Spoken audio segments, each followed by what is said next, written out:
Nancy Pelosi, the Speaker of the US House of Representatives, could possibly visit Taiwan next month. And now, according to reports, ahead of her proposed visit, China has issued stark warnings to the Biden administration.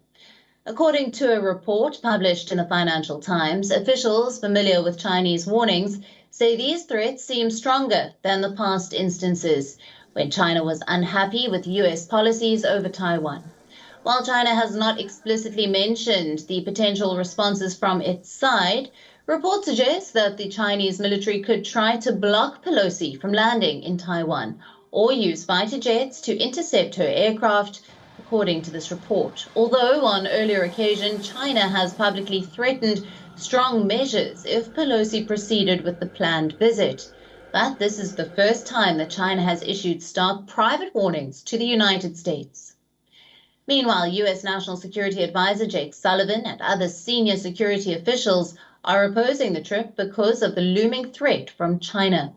Earlier this week, U.S. President Joe Biden said he intends to hold a telephonic conversation with his Chinese counterpart Xi Jinping in the next few days. Biden also cast doubts over Pelosi's Taiwan visit. Do you expect to talk to President Xi soon, sir? I think I'll be talking to President Xi within the next 10 days.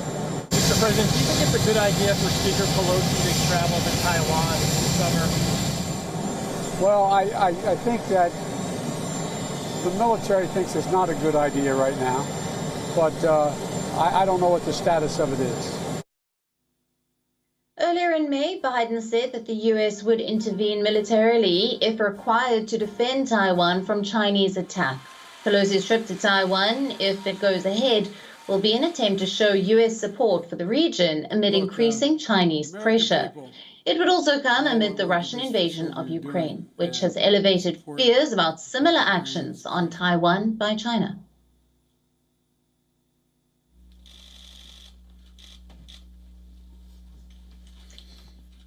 Now, for more on this, we're being joined by Ross Darrell Feingold, an Asia political risk analyst from Taiwan.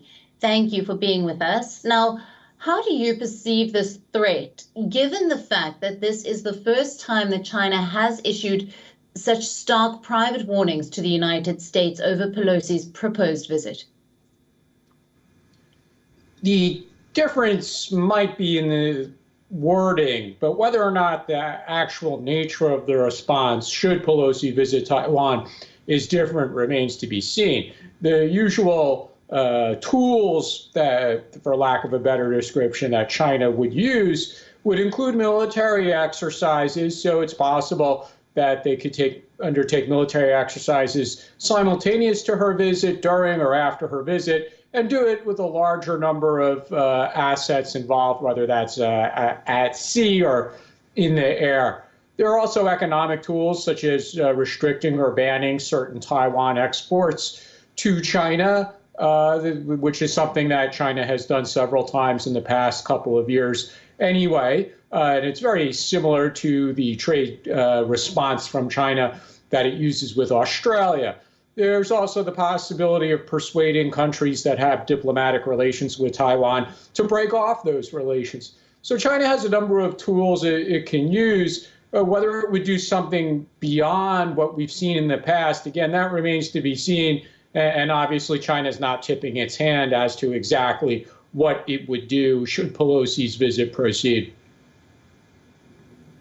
Absolutely, Ross. Now, even the nation's security advisor is reportedly not for this visit, given the threat of perception. Do you think that the trip could still go ahead?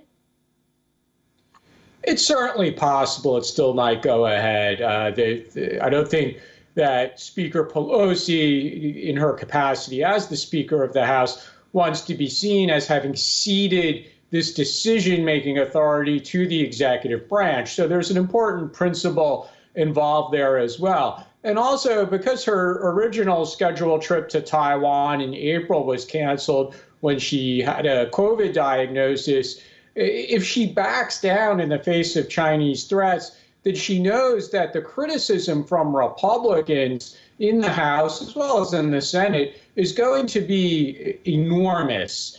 And that's not going to help the Democrats going into the midterm where their situation is already not looking very good. Although China-Taiwan issues are not something that Democrats speak about with the same frequency and conviction that Republicans in Congress typically do, look, we know that the Democrats' priority tends to be domestic issues, social spending, climate change, and things like that.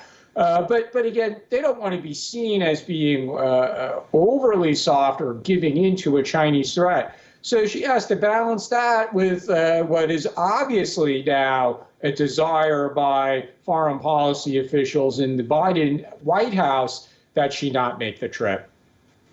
And Ross, what is the message that the US is trying to convey to China, especially at a time when Russia's invasion of Ukraine has now entered its 6th month? Yeah, that's a great question, because, again, we should keep in mind that this is members of Congress, and when they want to travel around the world, they could do so, and they're supposed to be at liberty to do so, being a separate branch of the U.S. government. It's not supposed to be controlled by the executive branch. So it's more a question of what is the message that members of Congress want to show. And even long before the war in Ukraine, members of Congress have consistently shown support for Taiwan, whether that's passing resolutions, sometimes passing actual legislation, and sometimes visiting. So visits by members of the U.S. Congress and frankly, members of European parliaments as well to Taiwan is very, very common. What's different here is that it would be the Speaker of the House as opposed to somebody who doesn't hold such a senior position in the leadership. Absolutely. We'll leave it there. Thank you very much for your valuable insights on this. Thank you.